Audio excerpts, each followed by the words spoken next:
Assalamualaikum warahmatullahi wabarakatuh. Alhamdulillahirabbil alamin wassalatu wassalamu ala asyrofil mursalin Muhammad wa ala alihi wa sahbihi ajmain. Dulur-dulur seiman, kali ini kita akan membicarakan masalah keutamaan bersifat sabar atau hilm. Ketahuilah bahwa bersikap sabar itu lebih utama daripada menahan kemarahan. Sebab menahan kemarahan itu boleh dikatakan sebagai suatu perbuatan berpura-pura sabar. Artinya ialah memaksakan diri untuk menjadi sabar, padahal sebenarnya ia belum sabar atau tidak sabar. Orang-orang yang menyabar-nyabarkan hatinya ini tentunya masih memerlukan lagi sesuatu untuk menahan kemarahan. Sebab tidak akan memerlukan yang demikian ini kecuali orang yang sudah terlanjur meluap-luapkan kemarahan dalam hatinya itu. Oleh sebab itu tentunya memerlukan pula kesungguhan dalam menahan kemarahan tersebut. Dan ini dirasakan pasti berat sekali. Tetapi bila hal yang demikian ini sudah dijadikan kebiasaan, maka dalam waktu yang cukup lama maka akan menjadi pula hal itu menjadi lumrah baginya, sehingga tidak pernah lagi dia akan menahan kemarahan yang berat ya, atau yang berkobar-kobar. Juga sekalipun sudah terlanjur marah, maka dia berusaha untuk memadamkannya, dan tidak pula dia akan lama-lama merasa sulit untuk menahannya atau memadamkan kemarahannya tersebut. Dulur-dulur sekalian, seseorang yang sudah memiliki kebiasaan sebagaimana di atas itulah nanti akan dapat dikatakan bertabiat sabar. Dan inilah yang merupakan tanda kesempurnaan akalnya. Ia berakal sempurna sebab nyata-nyata sudah dapat menundukkan dan mematahkan kekuatan dari sifat amarahnya, lalu dituntun oleh akalnya dan otaknya yang sehat. Memang pada permulaannya haruslah kita berusaha sekuat mungkin menyabar-nyabarkan hati kita dan menekan kemarahan itu dengan paksaan tentu saja, dan ini akan dirasakan berat dan pahit sekali. Dalam sebuah hadis dulur yang diriwayatkan oleh Tabrani dan Daraqutni yang artinya hanyalah ilmu pengetahuan yang dapat diperoleh dengan belajar, dan hilm atau bersikap sabar itu juga diperoleh dengan belajar sabar. Hadis di atas menjelaskan bahwa belajar atau berbuat sabar adalah merupakan jalan untuk memperoleh sifat kesabaran itu sendiri.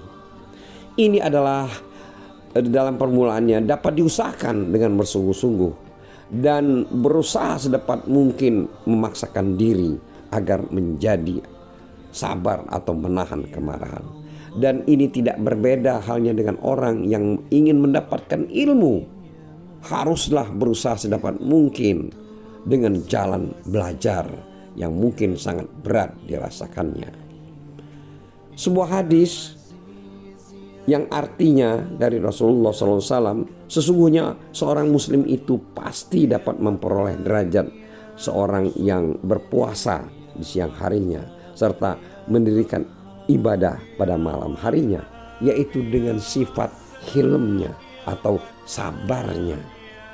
Sabar dari ini adalah memaksakan dirinya untuk berpuasa dan beribadah sedapat mungkin, sekuat mungkin.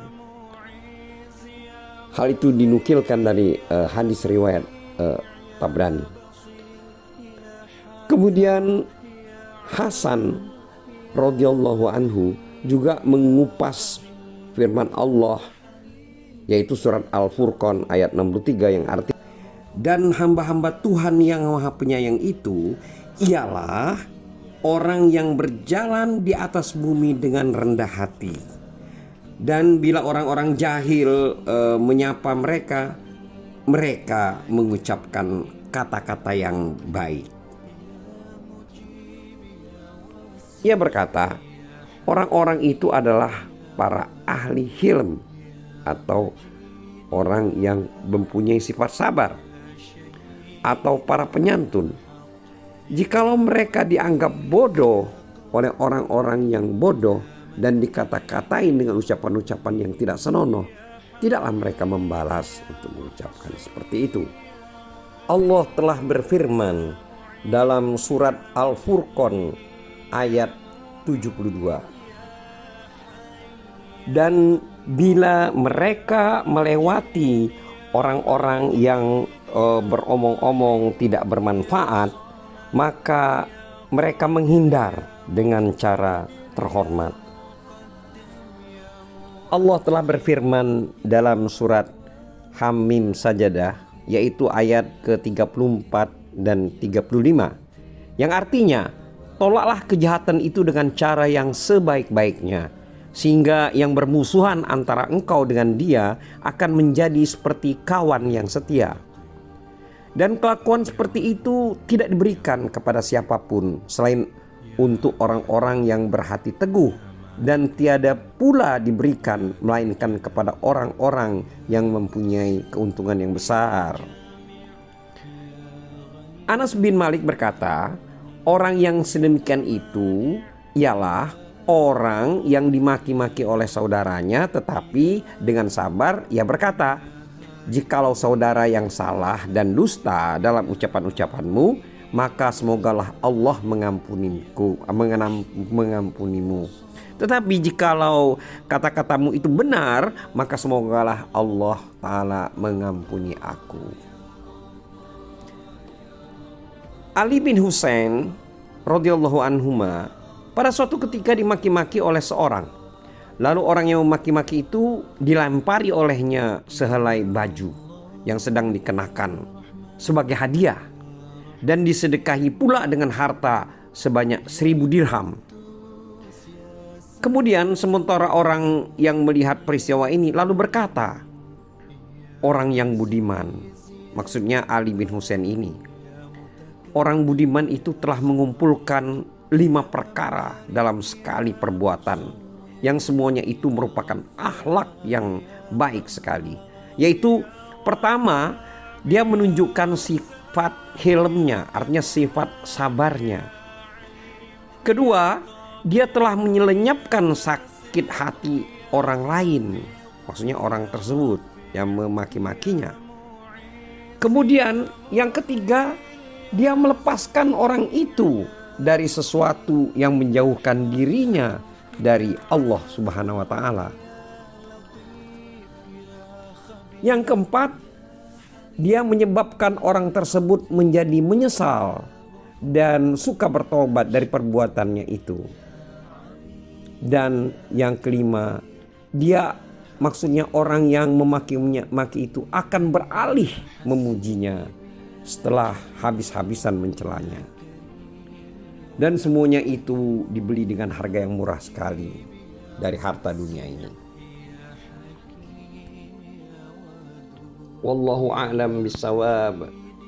Wassalamualaikum warahmatullahi wabarakatuh.